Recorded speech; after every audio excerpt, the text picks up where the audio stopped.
गण गणपते नमः। सभी श्रोताओं को नमस्कार। आप सभी का स्वागत है आपके अपने चैनल अशोक वेदा में। आप सभी से मेरा निवेदन है कि अशोक वेदा चैनल को सब्सक्राइब जरूर करें। आज के वीडियो में आप जानेंगे कि द्रौपदी ने अपने सौतेले बेटे को इतना भयानक श्राप क्यों दिया जिसकी दुनिया में कोई कल्पना भी नहीं कर सकता। जीवन में कभी भी किसी का अपमान नहीं करना चाहिए, क्योंकि जब कोई व्यक्ति किसी का अपमान करता है तो अपमानित व्यक्ति के मन की पीड़ा से एक नकारात्मक ऊर्जा निकलती है और इस ऊर्जा का प्रभाव जीवन पर पड़ने से बुरे दिन शुरू हो जाते हैं। कभी कभी ऐसा भी होता है कि व्यक्ति का लक्ष्य किसी को अपमानित करना नहीं होता है, लेकिन जाने अनजाने हुआ किसी का दिल दुखा बैठता है। महाभारत की एक ऐसी ही कहानी है जब एक योद्धा को तप का दिल दुखाने की द्रौपदी का दिल दुखाने की बहुत ही बड़ी कीमत चुकानी पड़ी थी। तो चलिए जानते हैं कि महाभारत में हुआ कहानी जब द्रौपदी ने क्रोध में आकर अपने सौतेले बेटे घटोत्कच को श्राप दे दिया था। घटोत्कच भीम और राक्षसी हिवा का पुत्र था। घटोत्कच का मायावी शक्तियाँ भी थी। वह एक शक्तिशाली और अद्भुत योद्धा था। वह अपनी ताकत से कौरव को आसानी से हरा सकते थे। घटोत्कच को जन्म देने के बाद हिम्पा उसे अपने साथ ले गए, क्योंकि पांडवों ने कौरवों से प्रतिरोध लेकर अपना लक्ष्य पूरा करना चाहता था।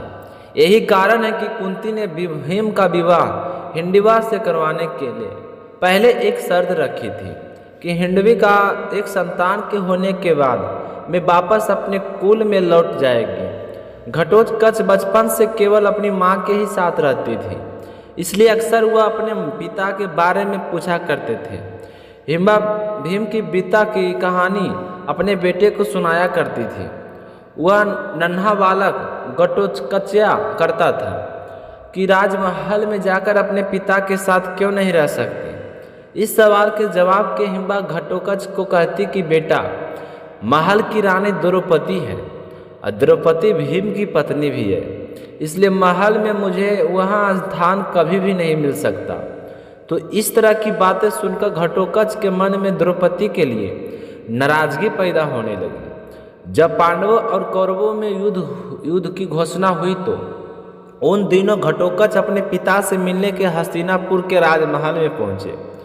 तो सभा में पहुंचकर घटोत्कच ने सभी को नमस्कार किया।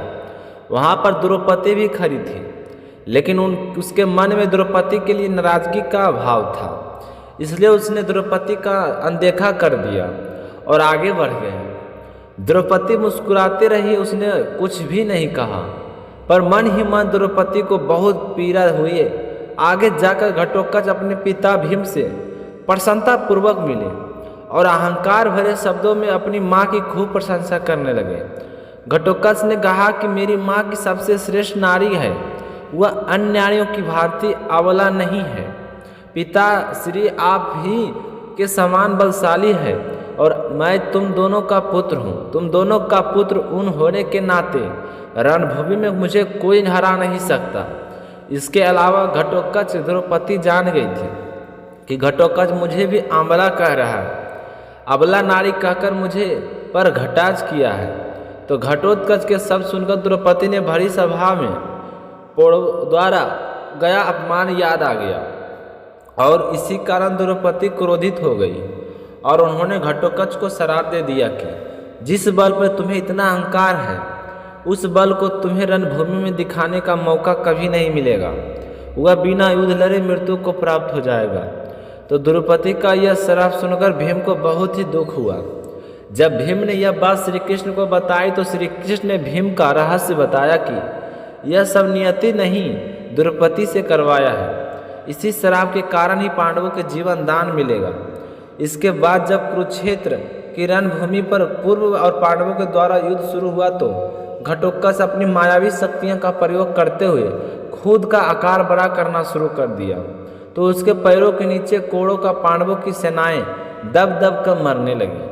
तो यह देखकर इसका कारण ये दुर्योधन ने कहा कि तुरंत ही इस मायावी राक्षस को करो, वरना इस रणभूमि में कोई भी जीवित नहीं बचेगा।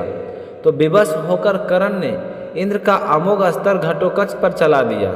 इस अस्त्र का कारण ने अर्जुन के लिए रखा था।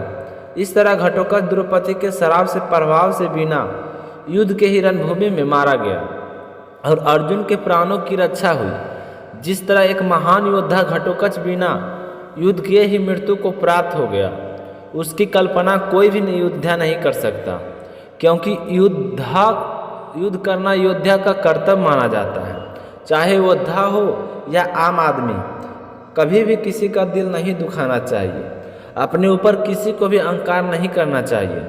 जानकारी छोटी सी अच्छी लगी हो तो अशोक वेदा चैनल को सब्सक्राइब जरूर कीजिए।